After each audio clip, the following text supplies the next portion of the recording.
cœur.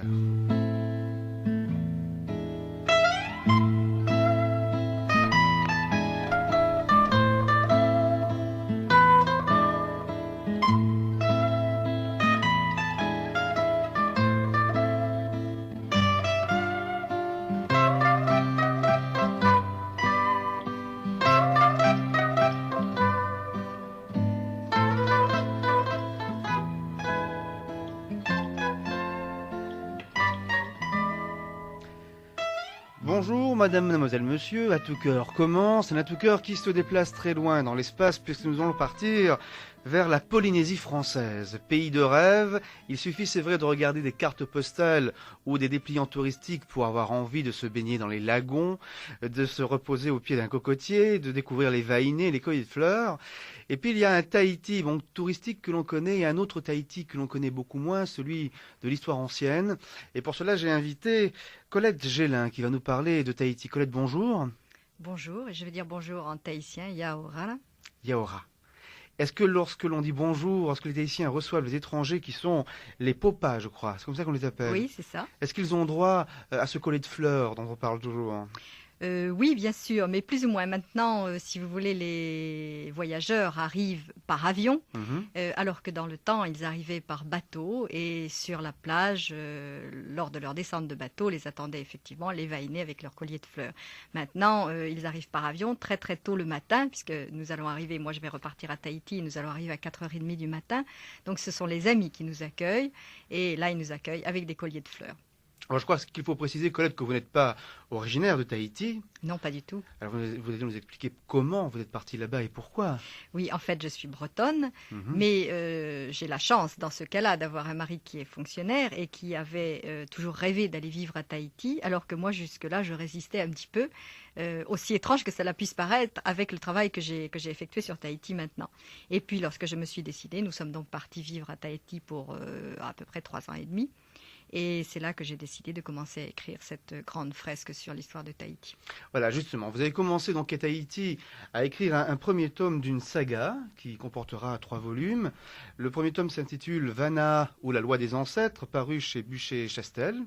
Alors donc c'est l'histoire de Tahiti. Ce n'est plus un dépliant touristique, c'est l'histoire vraie des Tahitiens avant que ce pays devienne un territoire français. Oui, c'est l'histoire de Tahiti vue par son cœur, son âme ancienne. Je l'ai située au temps de la reine Pomaré, tout au début du règne de la reine Pomaré, c'est-à-dire dans les années 1827. Et nous allons aller couvrir une période d'environ 20 ans. Donc nous irons jusqu'en 1847. Le début de la reine Pomaré est un petit peu agité puisque c'est l'époque où les missionnaires anglais et les Français vont s'opposer un petit peu les uns les autres pour la possession du territoire.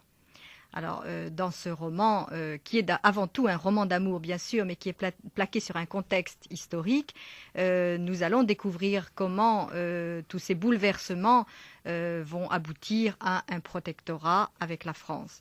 Je vous arrête. La reine Pomaré était donc souveraine à Tahiti. Oui, la reine Pomaré avait succédé à son jeune frère Pomaré III, qui venait de mourir à l'âge de 7 ans, et elle a régné à partir de l'âge de 14 ans. Donc vers les années 1827. C'est un très très long règne puisqu'elle a régné pendant un demi-siècle. Et son règne s'est malheureusement prolongé d'exil en exil, puisque lors de l'arrivée des Français, la reine Pomaré, qui était à ce moment-là sous la coupe d'un missionnaire anglais qui s'appelait Pritchard et qui était le premier consul d'Angleterre, a toujours cru que les Anglais lui accorderaient leur protection. Mais le gouvernement de Sa Majesté Victoria a refusé d'accorder un protectorat, et ce sont les Français qui, eux, sous la bannière du roi Louis-Philippe, ont accordé le protectorat à Tahiti. Dans ce premier tome, donc, qui retrace la vie de Tahiti, l'histoire de Tahiti, entre 1827 et 1847, on voit un peu s'affronter le consul britannique et le consul français pour avoir l'acquisition justement de Tahiti. Oui, c'est-à-dire que Pritchard et Morenout, qui était le premier consul de France, qui avait été nommé par les amiraux du Mont d'Urville et du Petit Thouars, étaient ennemis jurés parce qu'ils voulaient tous les deux donner, si l'on peut dire, Tahiti à leur gouvernement, à leur patrie. Et c'est Morenoute qui va l'emporter, puisque la France, tout de suite, a accordé le protectorat. Mais la reine Pomaré ne l'entendait pas tellement de cette oreille. Et lorsqu'il y a eu un premier protectorat signé, elle est partie en exil. Elle est allée d'île en île avec sa suite. Ça a été un exil, disons, relativement doré quand même, puisque l'âme tahitienne existe et elle est plus tournée vers les fêtes et vers le plaisir que vers les lamentations.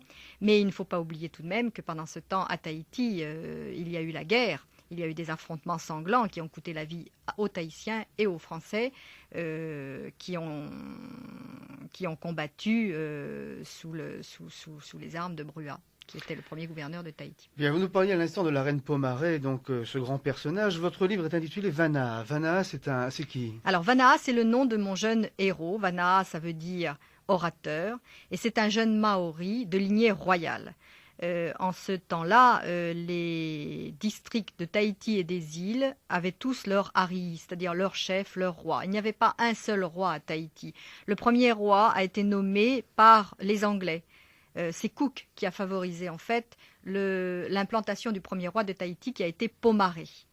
La dynastie des Pomaré est très très récente, puisqu'elle a été fabriquée, si l'on peut dire, par Cook et par les célèbres révoltés de la Bounty qui sont venus à cette époque-là lui offrir leur aide et leurs armes.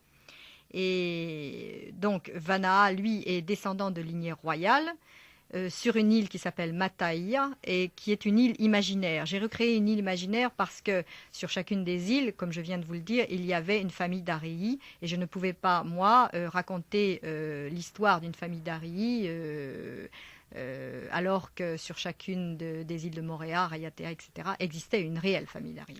Alors la Polynésie française est faite d'une multitude d'îles. Il y a Tahiti, puis il y a les autres. Il y a 5 archipels. Oui. Il y a l'archipel de la Société, dont Tahiti est la plus grande île, avec les îles du vent et les îles sous le vent. Et il y a l'archipel des Tuamotu, qui sont une succession d'atolls, les Australes, les Gambiers et les célèbres Marquises.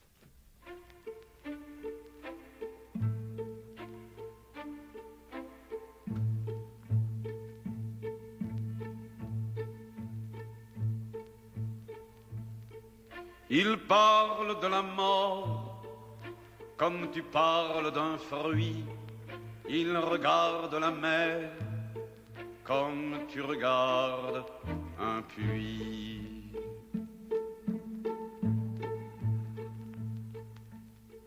Les femmes sont lascives au soleil redouté.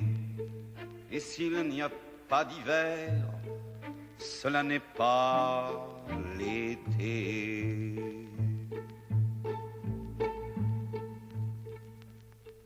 La pluie est traversière, elle bat de grain en grain quelques vieux chevaux blancs.